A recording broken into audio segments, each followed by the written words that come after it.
Hello friends, मैं हूं विशाल वर्मा और स्वागत है आपका मेरे यूट्यूब चैनल बेसिक लर्निंग्स पर। तो फ्रेंड्स, एचएससी ने 12th का नया सिलेबस रिलीज कर दिया है फ्रेंड्स। तो आज से हम शुरू करेंगे केमिस्ट्री का फर्स्ट चैप्टर जिसका नाम है सॉलिड स्टेट। तो फ्रेंड्स, इसमें हमें सॉलिड स्टेट और सॉलिड जो सब्सटेंस है उनके प्रॉपर्टीज़ के बारे में पढ़ना है और उनके टाइप्स और उनके प्रॉपर्टीज़ को देखना है। तो फ्रेंड्स, चलिए शुरू करते हैं। तो फ्रेंड्स, पहले हम देखेंगे इंट्रोडक्शन सॉलिड स्टेट का। तो तो फर्स्ट ऑफ ऑल फ्रेंड्स, हमें समझ लेना चाहिए कि मैटर क्या होता है फ्रेंड्स। तो मैं पहले आपको बता दूं कि मैटर होता क्या है। तो फ्रेंड्स, मैटर जो है वो स्मॉल पार्टिकल से बना हुआ होता है। जैसे कि आपको बताओ, यहाँ पे एग्जांपल में बताऊंगा मैं कि ये जो आप देख रहे हैं ये है मैटर, और इसमें जो आपको जो दिखाई दे रहे हैं वो है स्मॉल पार्टिकल्स। तो फ्रेंड्स, स्मॉल पार्टिकल से मैटर बनता है। और ये जो स्मॉल पार्टिकल्स होते हैं फ्रेंड्स, वो एटम्स या मॉलिक्यूल्स कहते हैं इन्हें फ्रेंड्स। तो ये हो गए स्मॉल पार्टिकल्स और ये हो गया पूरा मैटर। ये मैटर हो गया फ्रेंड्स। तो फ्रेंड्स, मैटर तीन टाइप्स के होते हैं। एक आता है गैसियस, एक आता है फ्रेंड्स लिक्विड, और एक आता है फ्रेंड्स सॉलिड। तो फ्रेंड्स, तो हमें पढ़ना है सॉलिड। तो फ्रेंड्स, अब हम सॉलिड के प्रॉपर्टीज़ के बारे में पढ़ेंगे, लेकिन फ़िलहाल हमें ये जानना ज़रूरी था कि मैटर होता क्या है। अब देखते हैं फ्रेंड्स कि गैसियस में और लिक्विड में और सॉलिड में पार्टिकल्स की अरेंजमेंट कैसी होती है। जो मैटर स्मॉल स्मॉल पार्टिकल से बनता है, तो गैसियस में पार्टिकल्स कितने होते हैं, लिक्विड में कितने होते हैं और सॉलिड में कितने होते हैं, वो हमें देखना है। तो पहले हम देखेंगे गैसियस का। तो फ्रेंड्स, जैसे एक मैटर हो गया, एक गैसियस स्टेट हो गया फ्रेंड्स। एक गैसियस स्टेट का एक कंपाउंड हो गया। तो इसमें फ्रेंड्स, इसमें जो पार्टिकल्स जो होते हैं वो काफ़ी कम होते हैं, नंबर ऑफ़ पार्टिकल्स काफ़ी कम होते हैं। और इनके बीच का जो डिस्टेंस होता है फ्रेंड्स, ये काफ़ी ज़्यादा होता है। इसके वजह से इनका जो फोर्स ऑफ अट्रैक्शन है वो काफ़ी कम होता है। और इसलिए फ्रेंड्स, ये जो गैसेस स्टेट होती है वो डेफिनेट शेप में नहीं होती। तो फ्रेंड्स, ये हो गया गैसेस स्टेट।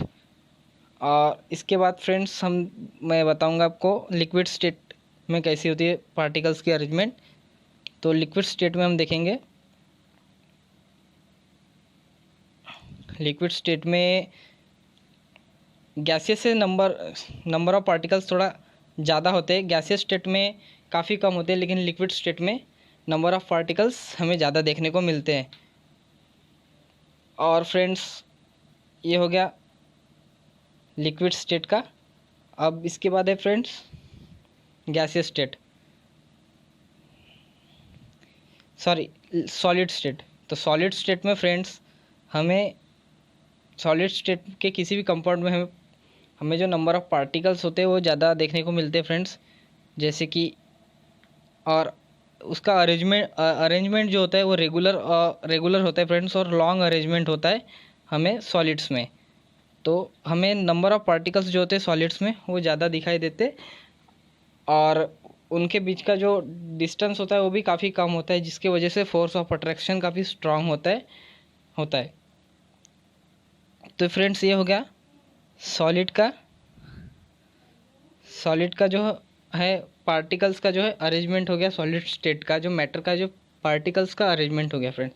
तो फर्स्ट पॉइंट क्या कह रहा है फ्रेंड्स कि solid state of matter is characterize by strong inter particle force of attraction. तो फ्रेंड्स, ये जो पार्टिकल्स होते हैं इंटर पार्टिकल्स, इनके बीच का जो फोर्स ऑफ अट्रैक्शन होता है वो काफ़ी स्ट्रांग होता है। सेकेंड पॉइंट है most of solid have definite safe and volume which change only slightly with change in temperature and pressure. तो फ्रेंड्स, मोस्ट ऑफ सॉलिड्स में डेफिनेट शेप मिलता है सॉलिड्स को, और उनका वॉल्यूम भी डेफिनेट होता है और उनका उनका वॉल्यूम और शेप जो चेंज करना है तो फ्रेंड्स उन्हें टेम्परेचर और एक पर्टिकुलर टेम्परेचर पे हीट करना पड़ता है या फिर प्रेशर देना पड़ता है, तब जाके वो स्लाइटली चेंज देखने को मिलता है फ्रेंड्स, यानी धीरे धीरे उसमें चेंजेस देखने को मिलते हैं हमें। उसके बाद थर्ड पॉइंट बोल रहा है friend, the smallest constituent particles of various solids are atoms and molecules. तो फ्रेंड्स थर्ड पॉइंट बोल रहा है कि ये जो कंस्टिट्यूएंट पार्टिकल्स होते हैं, ये जो स्मॉल स्मॉल पार्टिकल्स होते हैं, इन्हें हम एटम्स, आयंस या फिर मॉलिक्यूल्स कहते हैं। तो फ्रेंड्स ये था introduction about matter and solid state. अब बढ़ते हैं आगे। तो फ्रेंड्स नेक्स्ट है टाइप्स ऑफ सॉलिड्स। तो इसमें दो टाइप्स आते हैं, एक है क्रिस्टलाइन सॉलिड और एक है एमॉर्फस सॉलिड। तो फ्रेंड्स हम देखेंगे क्रिस्टलाइन सॉलिड। तो क्रिस्टलाइन सॉलिड की हम प्रॉपर्टीज़ देखेंगे। तो प्रॉपर्टीज़ ऑफ क्रिस्टलाइन सॉलिड्स मिट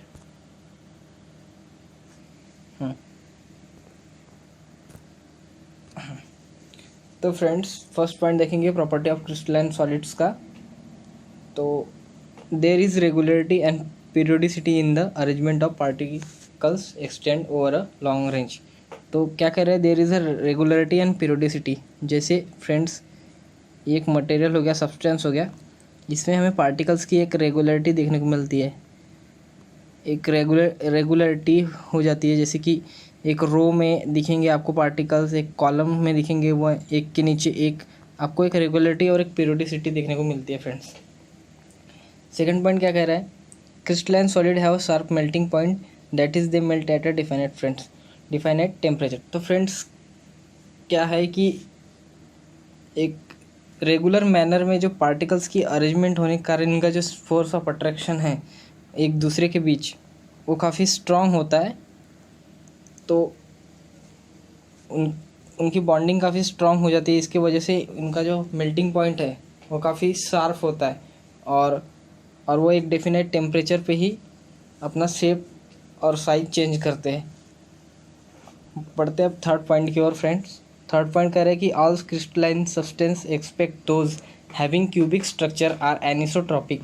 there properties like refractive index, thermal and electric conductivity etcetera are different in different direction.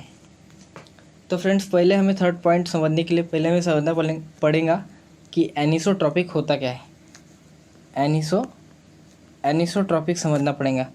तो फ्रेंड्स आपको समझाता हूँ फ्रेंड्स कि जैसे कि एक मटेरियल हो गया, यहाँ पे बनाते हैं, जैसे एक मटेरियल हो गया, तो अगर हम इस डायरेक्शन से फोर्स लगाएंगे, जो कि ब्लैंक स्पेस है, ये इस डायरेक्शन से हम फोर्स लगाए तो इजीली हम इस मटेरियल को ब्रेक कर सकते हैं, क्योंकि इस बीच में कोई भी पार्टिकल्स प्रेजेंट नहीं है। अगर हम इधर से भी इस फोर्स लगाएंगे तो इजीली ब्रेक हो सकता है, क्योंकि यहाँ पे भी कोई पार्टिकल्स प्रेजेंट नहीं है। लेकिन हम कुछ इस तरीके से अगर हम फोर्स लगा के ब्रेक करने की कोशिश करेंगे तो वो इजीली ब्रेक नहीं होगा, क्योंकि वहाँ पे पार्टिकल्स प्रेजेंट है। तो फ्रेंड्स एनिसोट्रॉपी यानी यही इसी प्रॉपर्टी को हम कहते हैं एनिसोट्रॉपी। तो एनिसोट्रॉपी क्या हो गया फ्रेंड्स कि मटेरियल की डायरेक्शन चेंज करने से अगर फिजिकल प्रॉपर्टी में चेंज आती है तो वो हो गया एनिसोट्रॉपी।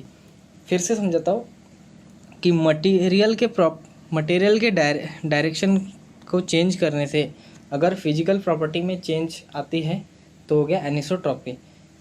जैसे कि हमने पहले इधर से फोर्स लगाया तो ब्रेक हो गया, पर अगर हमने इधर से फोर्स पार्टिकल्स के बीच से फोर्स लगाया तो ब्रेक नहीं हुआ। तो डायरेक्शन चेंज करने पे उसकी फिजिकल प्रॉपर्टी फ्रंट चेंज हो गई, तो इसी प्रॉपर्टी को हम कहते हैं एनिसोट्रॉपी।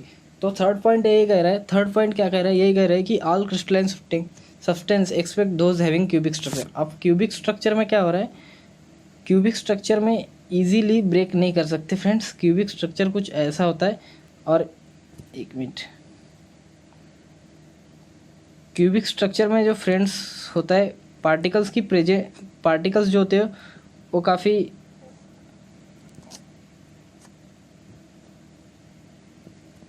कुछ ऐसे इसमें होते हैं फ्रेंड्स क्यूबिक स्ट्रक्चर में पार्टिकल जो होते हैं काफ़ी पास होते हैं, उनका फोर्स ऑफ अट्रैक्शन काफ़ी स्ट्रांग होता है, तो उन्हें हमें ब्रेक करना इजी नहीं होता, हमें एक अलग मैनर में हमें उसे ब्रेक करना पड़ता है।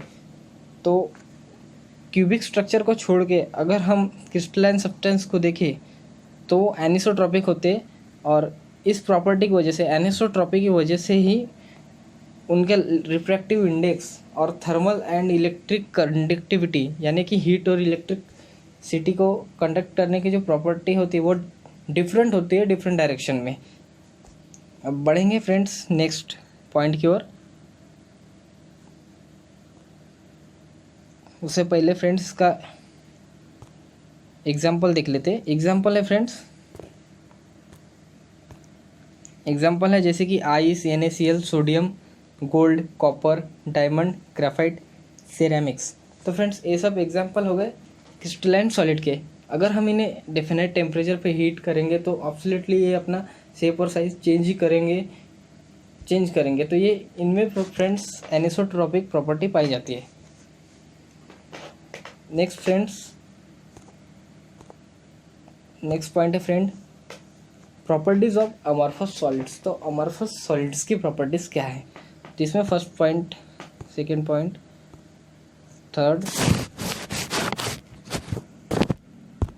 फोर्थ और एग्जाम्पल। तो फ्रेंड्स फर्स्ट पॉइंट क्या कह रहा है, the constituent particle in amorphous solid randomly arrange.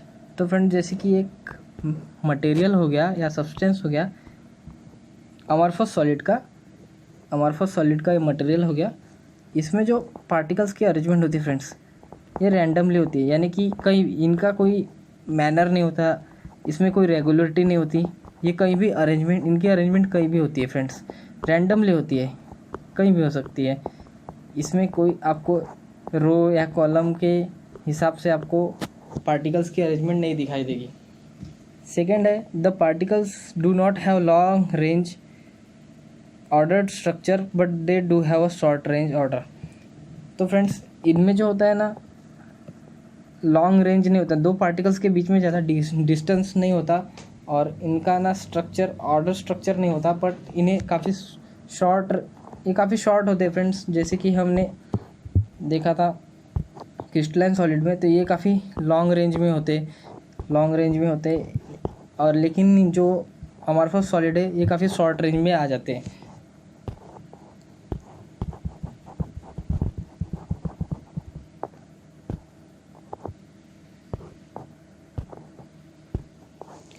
Third point है friends, amorphous solids do not have a sharp melting point, they melt gradually over a temperature interval.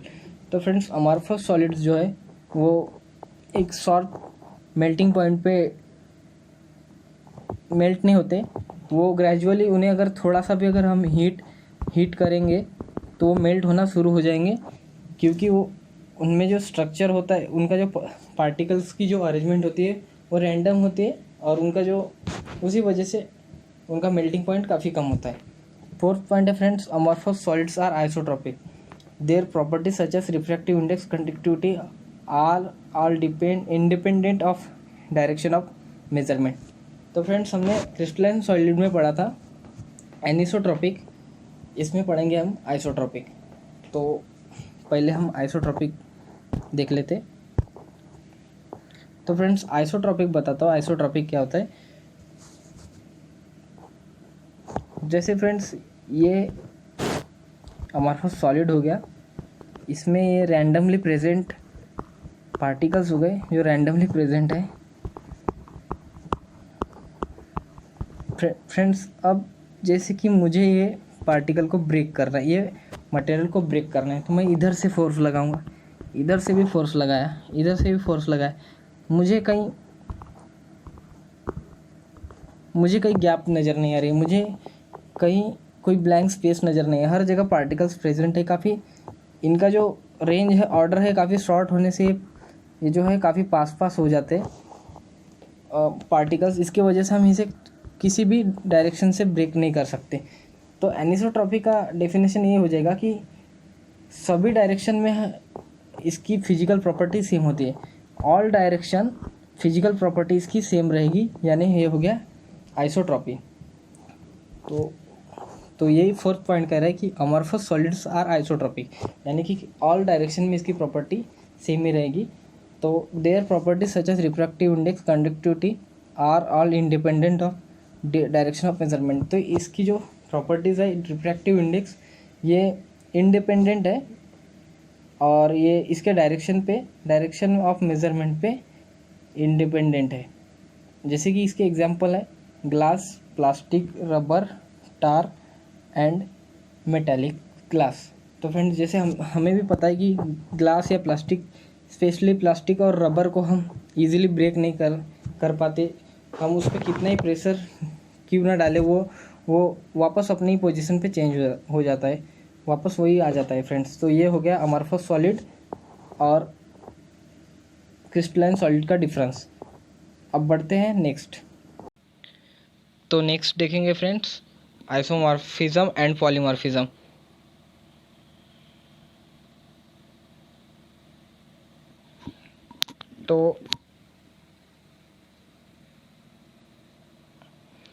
तो isomorphism में हमें first point है 2 और more substance having the same crystal structure and said to be isomorphous.